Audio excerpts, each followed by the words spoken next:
Harry's Wife, part 98.13, extended analysis of the UN grip of doom. Hello, I'm H.G. Tudor.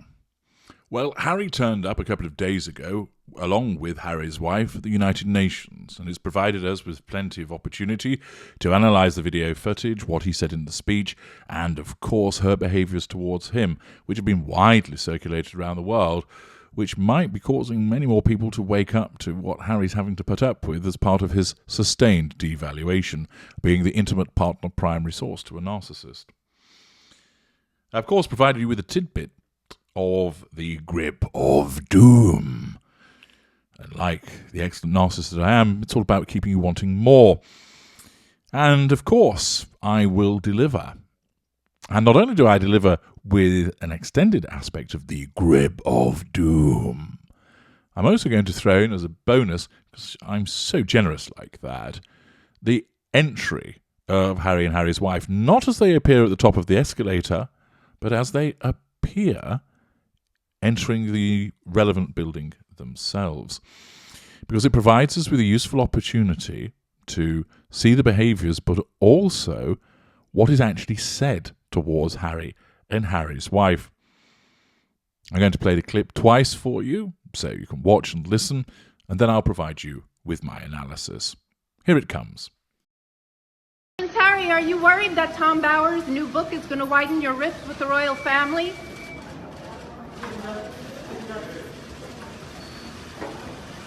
Prince Harry, are you worried that Tom Bower's new book is going to widen your rift with the royal family?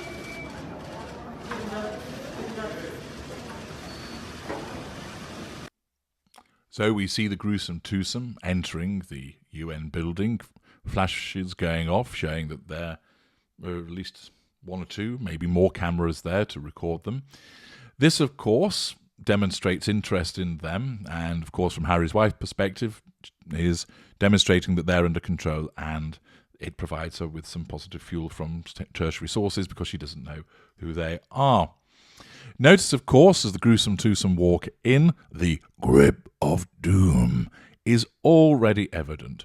This is a couple that have been together 6 years, and she continues to have to assert control over him by holding his hand as they walk in together.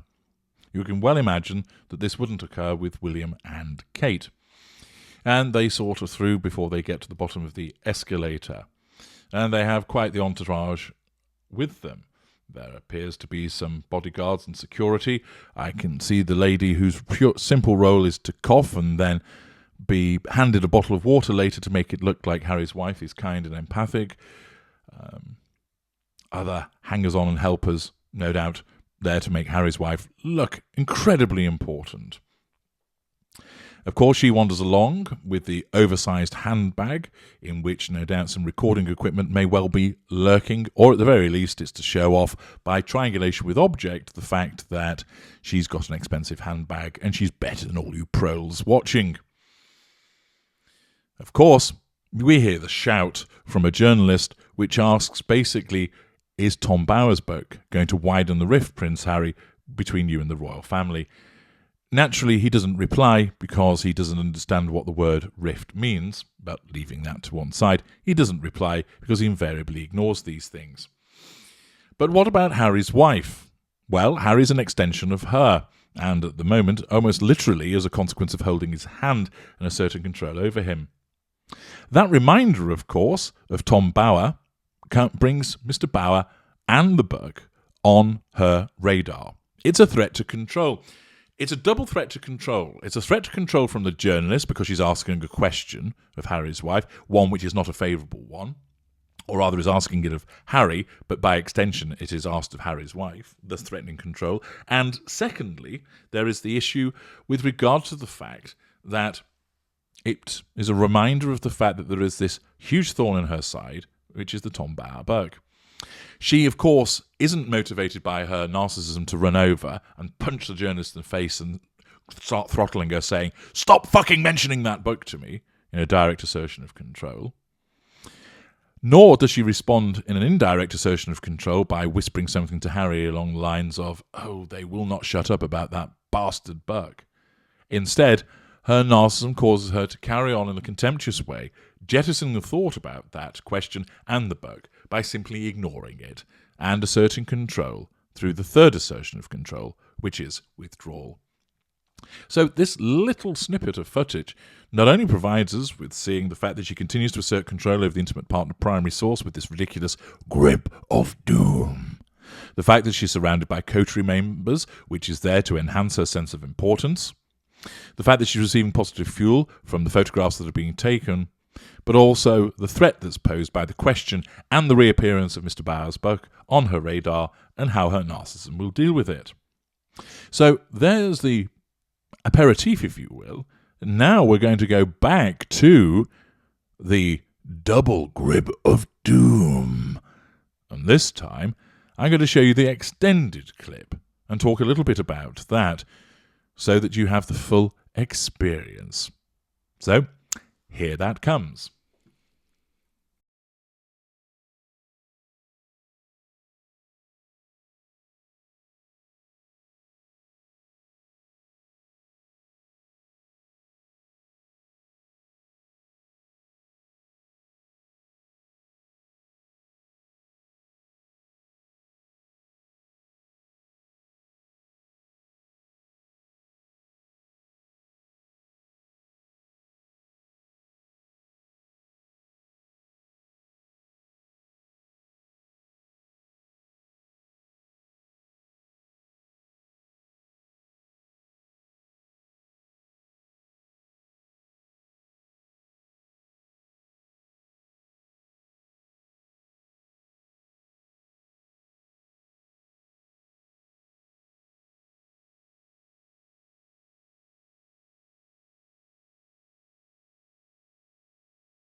There you have it, the clip played a couple of times for you to digest and enjoy.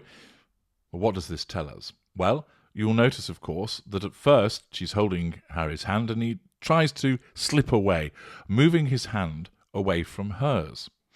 That, of course, is probably because he's losing the feeling in his fingers and he just wants to sit more comfortably. He removes his hand. That, of course, is a threat to control because he's moving his hand away from her. That amounts to a threat to control that would wound. Now, she's not immediately going to get him in a headlock and start punching him in the face. The facade light is flashing on that dashboard of manipulations so that she doesn't assert control in a malign way. And instead, what happens is, as he tries to remove his hand, she straight away, with her right hand, reaches across, grabs his hand and moves it in as if she's trying to push it towards the festering crack between her legs. But no, it's all about ensuring that his hand is brought back where it should belong, dragging it across, going for the double grip of doom, and then holding it in place with Harry looking disconsolate, pissed off, withdrawn. She looking around, of course, maintaining that grip upon him. And he, of course, finds himself bereft, no doubt thinking, Jesus Christ, will she not leave me alone? And it shows, of course, the hypersensitivity to threats to control that she has, that she has to keep him there, as I mentioned in parts past him, almost as if she was the jailer, holding on to him as if he was handcuffed to her. Of course, in her mind, she thinks that she's being affectionate, that she's showing the outside world that they're such a loving couple that even after 6 years they can hold hands in the way that they do. But of course, we all know, through the dissection of her narcissism, that that isn't the case. That what's actually happening is she's asserting control over Harry by maintaining the grip of doom upon him, and at the same time managing the facade by trying to portray to the outside world that she cares for him and loves him. Of course, all that's happened is her narcissism is misfired once again, because whilst there'll be those of a sugary disposition who will fall for the ruse, believing that it is showing affection, anybody with two brain cells that rub together can see that that is unnecessary pouring of him, that it's an intrusion in terms of boundary recognition, but moreover, it's an unpleasant grip upon him, which is a manifestation of her need to control him. And while she thinks it's a loving act, anybody else that's got a brain can see that it's far from it, and her narcissism is misfired once again. Indeed, the way that Harry responds, he doesn't look pleased at her affections. Quite the contrary. He looks nervous, cheesed off, exhausted, withdrawn, and, of course, somewhat hemmed in, because the gentleman to his leg has evidently got some big round balls there, sat there with his legs apart, and, of course, Harry's wife, her knees are pointed away from him, demonstrating, of course, that the affection is clearly not genuine, as we all know.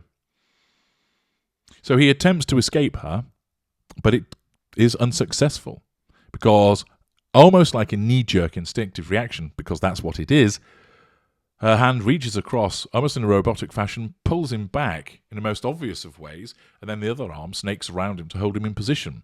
"You're not getting away, milado," the narcissism declares, causing her to assert control over him through this direct physical assertion of control, whilst indirectly asserting control or attempting to do so to the world at large by maintaining a facade of being kind and loving. And there you have it, the extended clip. I haven't gone on to the rest of it. I made those observations in the earlier part and therefore need not duplicate, but you can see it all together along with the bonus of the entry. I'm H.G. Tudor. Thank you for listening.